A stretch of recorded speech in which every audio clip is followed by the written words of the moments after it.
श्री रामकृष्ण लीला प्रसंग स्वामी शारदानंद जी द्वारा लिखित पाठ संख्या 152। श्री रामकृष्ण देव का गुरु भाव।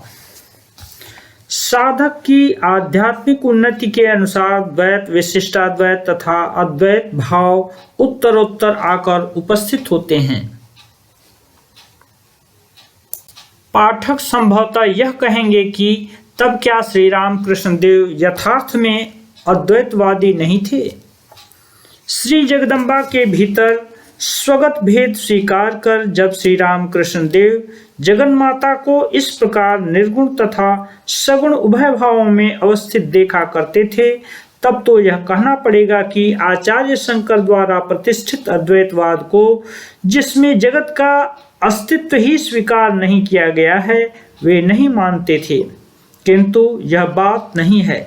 श्री रामकृष्ण अद्वैत, विशिष्टाद्वैत तथा द्वैत सभी भाव या मत को मानते थे, किंतु वे कहते थे कि उक्त तीनों प्रकार के मत मानव मन की उन्नति के अनुसार उत्तरोत्तर आकर उपस्थित होते हैं। किसी स्थिति में द्वैत भाव का उदय होता है, तब ऐसा प्रतीत होने लगता है कि मानो शेष दोनों भाव मिथ्या हैं। धर्मोन्नति के उच्चतर सोपान पर आरूढ़ होने के पश्चात किसी दूसरी स्थिति में विशिष्टाद्वैतवाद उपस्थित होता है। उस समय ऐसा अनुभव होता है कि नित्य निर्गुण वस्तु लीला में सदा सगुण बनी हुई है। तब द्वैतवाद तो मिथ्या प्रतीत होता ही है तथा साथ ही साथ अद्वैतवाद के भीतर जो सत्य निहित है उसकी भी उपलब्धि नहीं होती है। और जब मानव साधना की सहायता से धर्मोन्नति की अंतिम सीमा पर पहुंचता है, तब श्री जगदम्बा के केवल निर्गुण रूप का ही अनुभव कर उनमें अद्वैत भाव से वह अवस्थान करता है। उस समय मैं, तुम, जीव जगत, भक्ति मुक्ति, पाप पुण्य, धर्माधर्म, ये सब एकाकार हो जाते हैं। महान ज्ञानी श्री हनुमान जी की एतद विषयक बातें। इस प्रसंग में श्री रामकृष्ण देव दृष्टांत स्वरूप दास्य भाव के उज्जवल निदर्शक महान ज्ञानी श्री हनुमान जी की एतद विषयक उपलब्धि का उल्लेख किया करते थे। वे कहते थे, श्री रामचंद्र जी ने किसी समय अपने दास हनुमान जी से पूछा, तुम मुझे किस भाव से देखते हो अथवा चिंतन एवं पूजन किया करते हो? उत्तर में हनुमान जी ने कहा, भगवान, जब मुझ में देह बुद्धि जागृत रहती है अथवा जब मैं यह अनुभव करता हूँ कि मैं यह देह हूँ, तब मैं देखता हूँ कि आप प्रभु हैं और मैं दास हूँ। आप सेव्य हैं, मैं सेवक हूँ। आप पूज्य हैं, मैं पूजक हूँ। और जब मन, बुद्धि तथा आत्मा विशिष्ट जीवात्मा के रूप में अपने को अनुभव करता हूँ, तब मैं देखता हूँ कि आप पूर्ण हैं, मैं अंश हूँ। किंतु जब समाधि में समस्त उपाधि रहित शुद्ध आत्मा के रूप में अवस्थित रहता हूँ, तब यह देखता हूँ कि जो आप हैं वही मैं हूँ। मैं और आप एक हैं, दोनों में कोई भी भेद नहीं है। अद्वैत भाव चिंतन, कल्पना तथा वाक्यातीत है। जब तक कहना सुनना है तब तक अवश्य ही नित्य एवं लीला। ईश्वर के इन दोनों भावों को अवलंबन कर ही रहना पड़ेगा। श्री रामकृष्ण देव कहा करते थे, जो ठीक ठीक अद्वैतवादी है वह चुप हो जाता है। अद्वैतवाद कहने का विषय नहीं है। दो के बिना कहा सुना नहीं जा सकता। जब तक विचार कल्पना है तब तक भीतर दो रहेंगे। उस समय भी यही समझना चाहिए कि यथार्थ में अद्वैत ज्ञान का उदय नहीं हुआ है। जगत में एकमात्र ब्रह्म वस्तु या श्री जगदम्बा का निर्गुण स्वभाव ही कभी उच्छिष्ट नहीं हुआ है, अर्थात मानव के मुंह से बाहर प्रकट नहीं हुआ है अथवा भाषा के द्वारा मानव उसे व्यक्त नहीं कर पाया है, क्योंकि वह भाव मानव के देह, मन, बुद्धि से अतीत है। वाक्य के द्वारा उसे कहा या समझा ही कैसे जा सकता है। इसलिए अद्वैत भाव के संबंध में श्री रामकृष्ण देव बारंबार कहा करते थे, अरे वह तो सबसे अंतिम बात है। अतः यह स्पष्ट है कि श्री रामकृष्ण देव जैसे कहते थे कि जब तक मैं, तुम तथा कहना सुनना इत्यादि हैं, तब तक निर्गुण सगुण नित्य तथा लीला इन दोनों भावों को कार्यतः मानना ही पड़ेगा। उस समय तक मुंह से भले ही अद्वैत भाव की चर्चा की जाए, किंतु कार्य अथवा आचरण में विशिष्टाद्वैतवादी ही रहना पड़ेगा। इस संबंध में श्री राम कृष्ण देव और भी कितने ही दृष्टांत दिया करते थे। इस विषय में श्री राम कृष्ण देव के कुछ दृष्टांत, जैसे संगीत में आरोह अवरोह, बेल फल, केले का स्तंभ, प्याज के छिलके।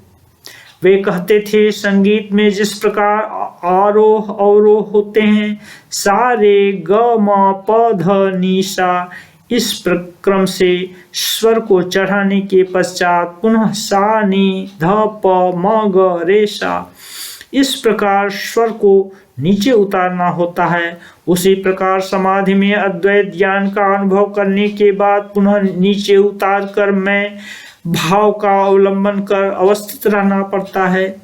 जैसे बेल फल को हाथ में लेकर यह विचार करना कि खोपड़ा, बीज तथा गुदा, इसमें से किसको बेल कहा जाए। पहले खोपड़े को निस्सार समझकर फेंक दिया गया, फिर बीजों को भी वैसा ही किया गया और गुदे को अलग निकाल कर कहा गया कि यह बेल का सार है, यही असली बेल है। तदनंतर यह विचार आया कि जिस वस्तु का यह सार है, बीज तथा खोपड़ा भी तो उसी के हैं। खोपड़ा, बीज तथा गुदा ये तीनों मिलकर ही बेल है।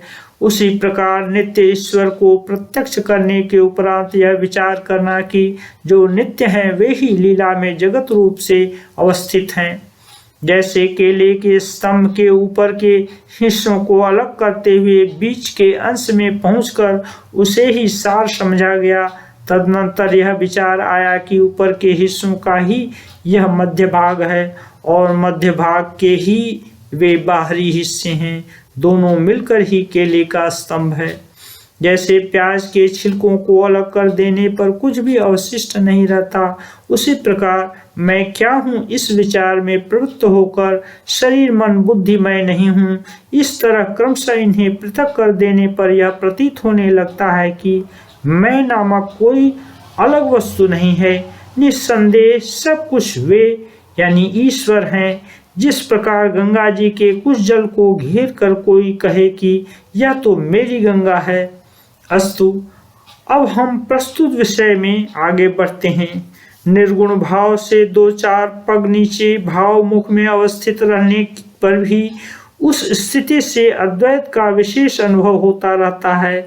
इस प्रकार के अनुभव के संबंध में श्री राम कृष्ण देव का दृष्टांत यह कहना अनावश्यक है कि भाव मुख में अवस्थित रहकर श्री राम कृष्ण देव को जब विश्वव्यापी अहं का अनुभव होता था, उस समय एक से अनेक के विकास को देखकर वे श्री जगदम्बा के निर्गुण भाव से 2-4 पग नीचे विद्या माया के राज्य में विचरण किया करते थे, किंतु उस राज्य में भी एक की अभिव्यक्ति तथा अनुभव इतना अधिक है कि इस ब्रह्मांड में जो व्यक्ति जिस कार्य को कर रहा है, सोच रहा है तथा जो कुछ कर रहा है उसको वे ही कर रहे हैं, सोच रहे हैं तथा कह रहे हैं।